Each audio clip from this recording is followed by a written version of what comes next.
मोठी बातमी सरकारी कर्मचाऱ्यांसाठी मोठी बातमी आहे। 8व्या वेतन आयोगाबाबत नव्या वर्षाच्या सुरुवातीपासून चर्चा जोरात सुरू आहे।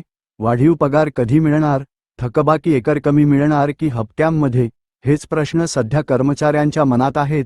ऑल इंडिया एनपीएस एम्प्लॉईज फेडरेशनचे राष्ट्रीय अध्यक्ष डॉक्टर मनजीत पटेल यांच्या माहितीनुसार 8वा वेतन आयोग तांत्रिकदृष्ट्या 1 जानेवारी 2026 पासून लागू मानला जाणार आहे।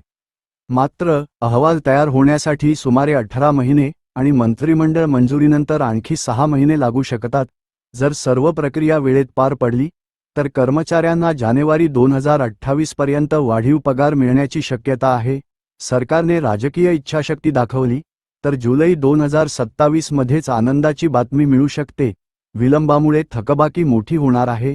दिलासादायक बाब म्हणजे ही थकबाकी स्टार एकरकमी मिळण्याची शक्यता स्टार आहे, हप्त्यांमध्ये नाही। मात्र या विलंबामुळे कर्मचाऱ्यांचे 3-5 ते 4 लाख रुपयांपर्यंत आर्थिक नुकसान झाल्याचा अंदाज आहे। महागाई भत्ता 50% जास्त असतानाही तो मूळ पगारात विलीन न झाल्याने कर्मचाऱ्यांना कमी वेतनाचा फटका बसतोय। सरकारी कर्मचाऱ्यांसाठी ही बातमी दिलासा देणारी की चिंताजनक, पुढील निर्णयांवर सगळं अवलंबून आहे।